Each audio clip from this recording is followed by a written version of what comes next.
우리는 지금 유명한 오병이의 기적 사건을 함께 보고 있습니다. 이미 말씀드린 대로 오병이의 기적은 사복음서에 다 나와 있습니다. 보면 저자의 관점에 따라 다르게 기록되어 있는 것을 볼 수 있습니다. 그러니까 같은 복음서의 내용이라도 저자의 관점에 따라서, 특별히 요한복음 같은 경우에는 도시락을 가져온 사람이 누구인가를 밝히고 있고 200데나리온의 떡이 모자란다는 얘기할 때 누가 그 말을 했는지도 밝히고 있고 이렇게 차이가 납니다. 그것이 다른 공간복음서와 요한복음의 차이점을 할 수 있지요. 오늘 보면 36절에 이렇게 나옵니다. 무리를 보내어 두루 촌과 마을에 가서 무엇을 사 먹게 하소서. 지금 이게 누가 한 말이죠? 제자들이 예수님에게 한 얘기입니다. 그리고 37절에 보면 예수님이 뭐라고 그럽니까? 너희가 먹을 것을 주어라. 그렇게 말하니까 제자들이 뭐라고 얘기하냐면 우리가 200데나리온의 떡을 사다 어떻게 먹일 수 있습니까? 이렇게 말합니다. 200데나리온은 노동자 한 사람이 하루 종일 일하면 한 데나리온 받습니다. 그러니까 200데나리온은 200명의 노동자의 품삯입니다. 한 데나리온을 10만 원씩 잡아도 200데나리온 하면 엄청난 금액이 되겠지요. 그러니 예수님의 이러한 요구 굉장히 당혹스러울 수밖에 없어요. 너희가 먹을 것을 주어라. 있어야 주지. 어떻게 어디 가서 이 떡을 사올 수 있으며 돈은 또 누가 된다는 얘기인가? 황당하지 않습니까? 만일 여러분이 이 오병이의 현장에 있을 때에 주님이 나에게 그렇게 말했다면 여러분은 어떻게 대답하실랍니까? 아마 제자들과 똑같은 모습이 아닐까 싶습니다. 문제는 사람이 너무 많다는 거예요. 지금 갖고 있는 게 뭐가 있죠? 물고기 2마리, 그 다음에 보리떡 5개, 이거밖에 없어요. 그런데 오늘 성경에 나온 대로 남자만 5,000명이니까 우리가 아는 대로 대략 2만 명은 좋게 넘는다. 그것을 알 수 있죠.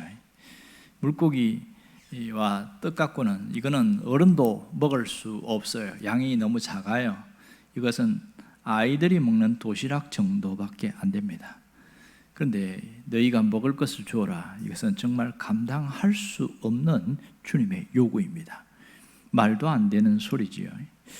무슨 생각할까요? 어떤 사람은 예수님이 하루 종일 가르치고 또 치유도 하고 이렇게 하시더니 갑자기 왜 이렇게 황당한 소리를 하실까? 그런 의문점을 가진 사람들이 많을 거예요. 그럼 여기서 생각해 봅시다. 예수님이 왜 이렇게 얘기했을까? 왜 그랬을까요? 그것은 제자들의 반응을 보고 싶은 거예요.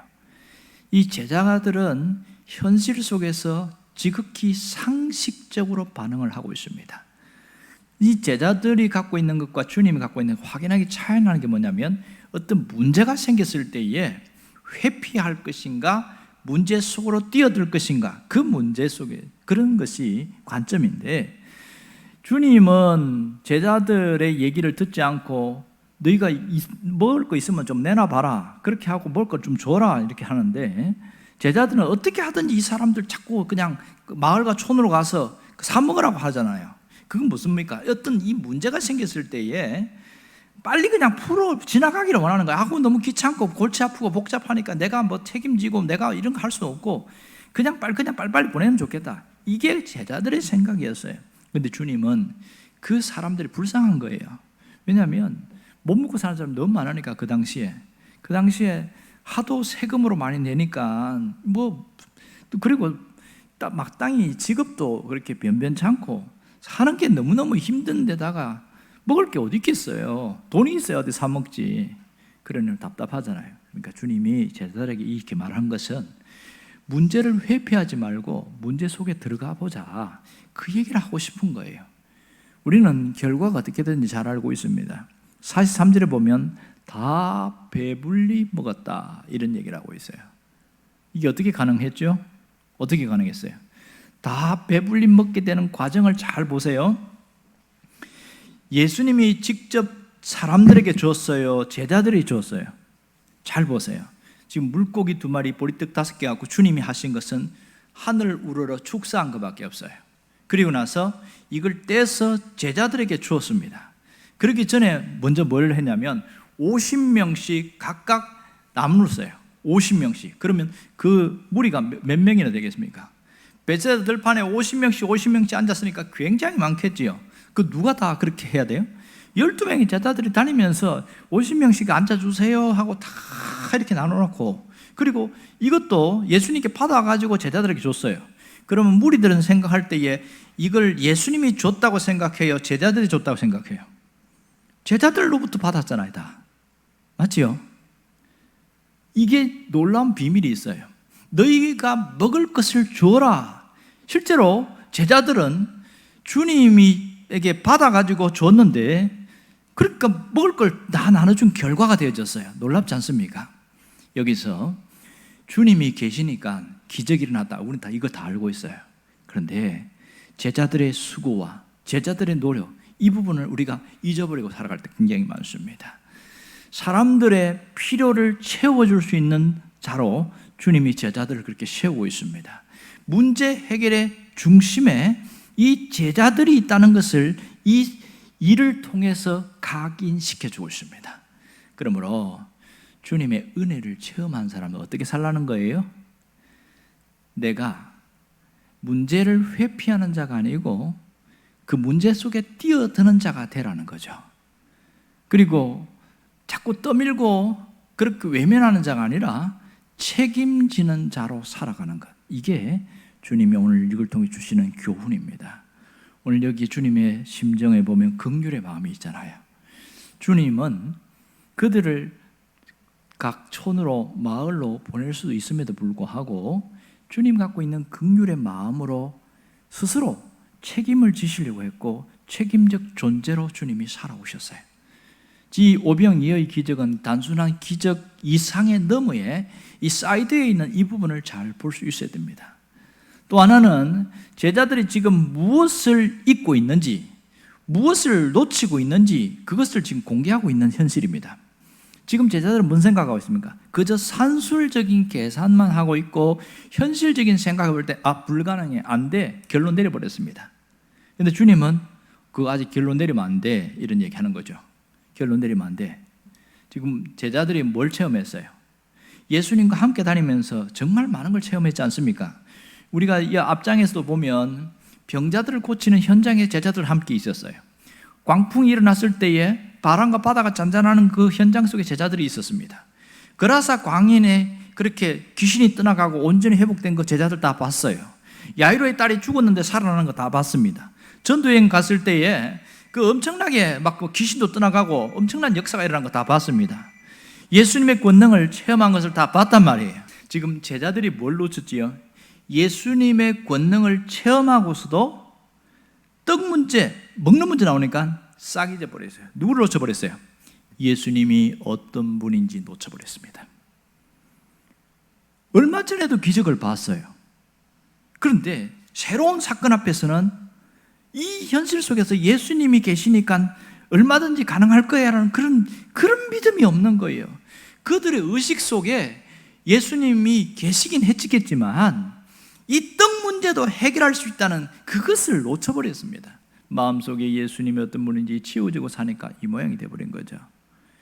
여기서 우리에게 중요한 얘기를 하고 있습니다. 어떤 경우에도 예수님을 놓치지 말라는 거죠. 왜 예수님 놓치지 말라고 그래요? 예수님 놓치면 현실이 더 크게 보입니다. 문제가 더 크게 보입니다.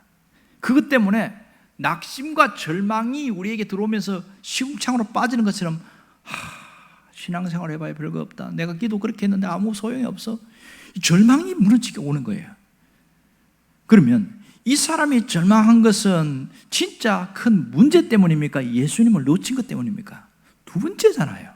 그런데 본인이 깨달으면 얼른 정신을 차리는데 그 깨닫는 기간이 어떤 사람은 한 달이 되고 어떤 사람은 5달이 되고 어떤 사람은 1년 걸려요. 그거 하나 깨닫는데 참 어렵다, 그죠? 그동안은 뭐 할까요? 방황하고 헤매고 하나님이 있니 없니, 자꾸 왜 이럴까요? 제자들의 모습이나 우리의 모습이나 별반 차이가 없습니다. 우리가 기억해야 될 것은요, 문제가 크다고 하나님의 능력이 제한받지 않는다는 사실입니다. 문제가 커도 하나님의 능력은 더 크시다는 것을 딱 붙들어야 됩니다. 내 자신의 부족함 때문에 하나님의 능력을 제한하지 마시길 바랍니다. 내가 안 된다는 생각 때문에 하나님의 능력을 제한하지 않기를 원해요. 우리가 어떻게 살아왔는지 한번 곰곰이 돌아봅시다.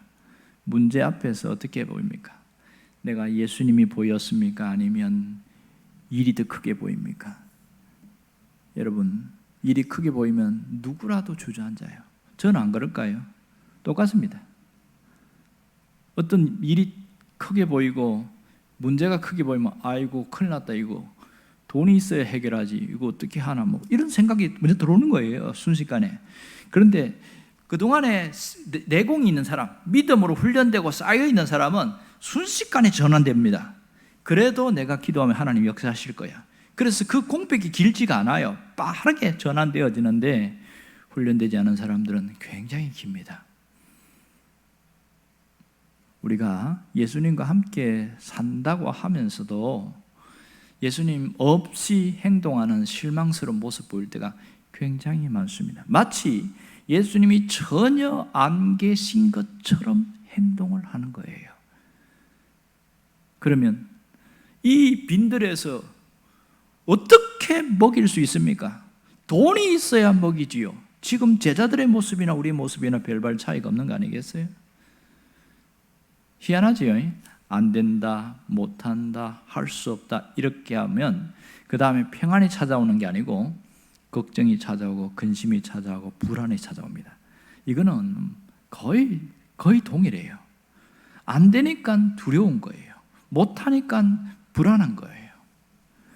우리가 여기서 내가 문제를 해결하려고 하는 몸부림 속에서 항상 이 부딪힘이 있습니다. 어떤 사람들은 문제를 보면 마음속에서 도망가려고 그럽니다. 이걸 회피라고 그러고, 이렇게 안 된 것은 아무개 때문이야, 이것을 책임 전가다 이렇게 말합니다. 내 잘못이 아니고 저 사람이 문제가 있다, 환경이 문제가 있어서 그래, 계약이 안 된 것은 저 사람이 약속을 안 지켜서 그런 거야, 뭐 이렇게 끊임없이 맞아요, 사실이에요. 그런다고 해결은 됩니까? 오히려 현장 속에 뛰어드는 것이 대단히 중요합니다. 여러분, 에덴 동산 사건에서 가장 큰 비극은 뭔지 아세요? 잘못한 것이 1차적인 문제지만 더 큰 비극은 회피하고 책임 전가한 거예요. 하나님이 찾아오셨을 때에 하나님, 내가 죽을 죄를 지었습니다. 잘못했습니다. 그렇게 회개했으면 어떻게 됐을까? 운명이 달라졌겠죠. 그런데 그렇게 안 했잖아요. 하나님이 만들어주신 저 여자 때문에 내가 먹었나이다. 그럼 누구 탓이에요? 하나님 탓이야. 하나님이 안 만들어줬으면 내가 이런 죄 안 지을 거 아니야. 아이고. 하와는 뭐라고 그래요? 뱀을 탓하잖아요. 뱀이 먹으라고 해서 먹었습니다. 우리가 잘 알고 있는 내용 아니에요? 여기서 중요한 게 뭐예요? 책임 전가와 회피는 인생을 비극으로 이끈다. 구약의 요나 같은 경우도 그래요. 요나가 하기 싫으니까 하나님이 명령을 내렸는데 저 니느웨 가고 멸망한다고 그래라. 그렇게 하니까 멸망 안 할까 봐 하기 싫어서 도망가잖아요. 책임 회피하고 도망가니까 좀 잘 됐어요. 세상에 평생에 한 번도 겪지 않는 그런 고통을 겪잖아요. 이 세상에서 물고기 뱃속에 3일 있다가 살아난 사람 몇 명이나 있겠어요? 그 물고기 뱃속에, 말이 물고기 뱃속이지 이게 숨만 쉬는 거지 이게 사람이 사는 걸까요? 온갖 오물과 온갖 그런 막 숨도 쉬기 힘든 그런 물고기 내장 속에서 버티고 있는 게 이게 보통 일입니까? 이게 더 큰 고통이 오는 것을 성경이 보여주는 이유가 뭐예요? 책임 전가와 회피는 인생 자체를 비극으로 이끈다는 거예요. 그것이 이 성경의 인물을 통해서 우리에게 뭘 이야기합니까? 깨달으라는 거예요. 깨달으라고. 하나님, 우리가 어떤 대로 살기를 원합니까? 이렇게 비극적인 존재로 살지 않기를 원하는 겁니다. 비극적인 존재. 어떻게 하면 여기서 뛰어넘을 수 있을까요? 따라합시다. 하나님의 능력을 제한하지 맙시다. 그것이 최고의 비결이에요. 하나님의 능력을 제한하지 않는 것. 그런데 대부분 여기 있는 분들은 하나님의 능력을 제한하는 분들이 많지 않아요. 저 하나님의 능력 믿어요. 저 제한하지 않아요. 아멘입니다. 그렇게 말을 하는데 현장에서 보면 하나님의 능력을 제한하는 일들이 속속히 드러나고 있어요. 무엇이 하나님의 능력을 제한하는 것이죠? 이런 것도 하나님이 도와주겠어? 이건 안 될 거야. 의식 속에 남아있는 불신앙이 하나님의 능력을 제한하는 겁니다. 내 의식 속에 남아있는 불신앙은 하나님의 능력을 제한하는 거라는 것을 깨달아야 합니다. 여러분, 하나님의 능력을 제한하지 않기를 바랍니다. 매일매일 반대로 하나님의 능력으로 살아갈 수 있기를 바랍니다. 하나님의 능력, 그건 뭐예요? 하나님 능력으로 살아간다는 게 그 하나님 붙들고 살아가는 거예요. 하나님 능력 붙들고 살아가는 거예요. 그러면 이 사람은 문제가 크게 보여요? 하나님도 크게 보여요? 당연히 하나님이 크게 보이지. 하나님 붙들고 있으니까. 그럼 눈에 보이지 않는 하나님 붙든다는 게 무슨 말입니까? 문제가 보일 때에 아니야, 하나님이 역사하실 거야. 생각의 스위치를 확 바꾸는 거죠. 그러니까 달라지게 되겠죠. 날마다 문제를 보면서 그래도 하나님 역사하실 거야 하고 그다음 기도하겠지요. 이게 하나님을 붙드는 모습이거든요. 그것이 신앙이 되어집니다. 여러분, 똑같이 예수를 믿어도 안 된다고 생각하는 사람들은 안 되는 쪽으로 가요. 된다고 생각하는 사람들은 된 쪽으로 갑니다. 성경에 그걸 보여주고 있잖아요. 민수기 14장에 보면 유명한 사건이 있는 거 아시죠? 가데스 바네아에서 12정탐꾼이 갖고 40일 동안 땅을 탐지하고 오잖아요. 자, 똑같은 것을 40일간 똑같이 봤어요. 12명이 가서 봤는데 보고하는 걸 보면 달랐어요. 우리가 알고 있지요? 그러면 10명과 2명이 나눠졌는데 10명이 보고한 것이 잘못됐습니까? 진실입니까? 보고는 진실이에요. 그 땅은 크고 성읍이 높고 아름답고 크고 좋은 땅이고 막 포도송이고 뭐 무화과고 감람나무고 너무 좋습니다. 똑같이 보고 똑같이 이야기를 했어요. 여기까지는 맞아요. 그 다음이 달라졌어요. 해석이 달랐어요. 해석이. 10명은 우리 가면 죽습니다. 안 됩니다. 끝장났습니다. 우리는 메뚜기 같은 존재고 저 사람들은 거대한 거인 같으니까 우리 싸워서 어떻게 이기겠습니까? 이게 해석이에요. 근데 2명, 여호수아와 갈렙은 뭐라고 그러냐면 똑같은 걸 봤는데 하나님 우리와 함께 하십니다. 그들은 우리의 먹잇감입니다. 우리의 밥입니다. 올라갑시다. 무엇이 이렇게 바꿔놨을까요? 2명은요 하나님의 능력을 제한하지 않았어요. 하나님의 능력을 제한하지 않았다는 사실입니다. 그 속에 불신앙이 있었어요? 없었어요? 없었다는 거야. 내 마음속에 불신앙이 있으니까 자꾸 하나님 능력을 제한하고 아유 안 될 거야, 어려워, 이거는 이렇게 하면 안 될 거야, 그렇게 생각하면 안 될 쪽으로 가요. 결과를 봅시다. 10명은 광야에서 다 죽었어요. 다 죽었어요. 그런데 그 2명은 유일하게 가나안 땅을 갑니다. 지금 교회 안에서도 이렇게 살아가는 사람 많아요. 여러분은 어떤 삶을 살기를 원하십니까? 내 선택이 되게 중요합니다. 하나님의 능력을 제한하면서 살 수도 있고 하나님의 능력을 붙들면서 살 수 있습니다. 그것은 오늘의 선택에 따라서 결과는 확연하게 달라져요. 확연하게 달라져요. 김동호 목사님이 쓴 책 중에 깨끗한 고백이라고 있습니다. 이분이 이제 은퇴하셨는데 깨끗한 고백 크게 보면 이런 내용이 나와요. 하나님의 끈을 붙든 사람은 그동안 그가 붙들고 있는 그 끈을 놔야 된다. 그런 얘기를 했어요. 그래야 진짜 하나님을 붙들고 살아갈 수 있게 된다. 심오한 말이지요. 근데 잘 못 놔요. 왜 그런지 압니까? 이거 너무 죽는 줄 알아. 죽는 줄 알아. 언젠가 제가 그런 얘기한 거 기억나시죠? 어떤 사람이 등산을 가다가 갑자기 낙엽을 있는데 밟았는데 푹 꺼지면서 쑥 떨어졌어요. 그래갖고 막 떨어진 마침 그 밑에 나뭇가지가 있어서 탁 잡았어요. 매달리면서 여보시오, 누구 없습니까? 살려주세요. 사람 살려. 아무도 이야기를 안 해. 그날은 너무 일찍 혼자서 등산한다고 사람이 없어요. 아무도 오지 않는데 하늘에서 음성이 들립니다. 나뭇가지를 놔라. 여러분 같으면 놓겠어요? 이 사람이 믿는 신자인지 모르겠는데 우스갯소리 진짜인지 모르겠습니다. 그런데 이분이 뭐라고 그러는지 아세요? 거기 하나님 외에 다른 사람 없어요? 이게 인간의 마음이에요. 그런데요, 붙들고 있는 이 나뭇가지 손이 힘이 풀려가지고 결국은 놨어요. 자기가 힘이 들어가지고 놓고 싶어 놓은 게 아니고 힘이 딸려서 놨어요. 툭 떨어졌는데 밑에 1m밖에 안 된 거야. 얼마나 황당합니까? 신자들이 이렇게 살아가는 사람이 참 많습니다. 진짜 하나님 의지한다고 하면서도 내가 붙들고 있는 그거 못 놓는다고 아우성치는 거예요. 붙들고 있는 만큼 고통스럽고 괴롭고 답답한 거예요. 붙들고 있는 만큼 하나님은 지켜보고 계셔요. 그래서 하나님 맡깁니다, 하나님 의지합니다, 이렇게 고백하는 게 얼마나 중요한지 모릅니다. 여러분, 우리가 결단하시길 바랍니다.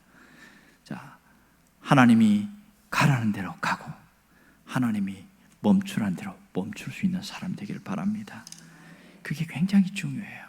내가 말씀이 가라는 대로 가고 말씀이 멈추라는 대로 멈추고 그렇게 살아갈 때 가장 좋은 삶을 살 수 있습니다.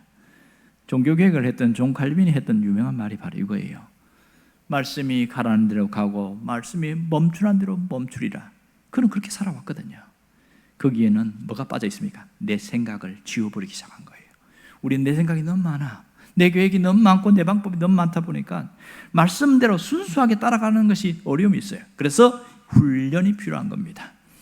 우리가 아는 것인데 또 들어야 되는 이유가 뭐예요? 내가 아직까지도 여전히 내 방법, 내 생각을 놓지 않고 살아가고 있는 부분에서 정신 차리라는 거잖아요. 그래서 내 계획보다 주님을 더 우선시 할 때에 내가 하나님이 가라는 대로, 말씀이 가라는 대로 갈 수 있고 말씀이 멈추라는 대로 멈출 수 있지 않겠습니까? 그렇게 되어지면 정말 놀라운 역사가 있습니다. 주님은 지금 연약하고 별 볼 일 없는 것처럼 보이는 나를 통하여 이 역사를 이루어나가기를 원하고 교회를 세워나가기를 원하고 있습니다. 하나님의 세계, 하나님의 나라를 만드는 것은 나를 통해서입니다. 연약한 나를 통해서 하나님이 일을 하겠다고 그러는데 때로는 못할 때는 왜 그래요? 이 의식이 없는 거예요. 말씀이 가라는 대로 가고 말씀이 멈추라는 대로 멈추는 그 마음만 있으면요, 하나님은 이 연약한 나를 통해서 일을 하십니다. 여러분이 하나님 앞에 쓰임받는 일꾼들이 되기를 주의 이름으로 축원합니다.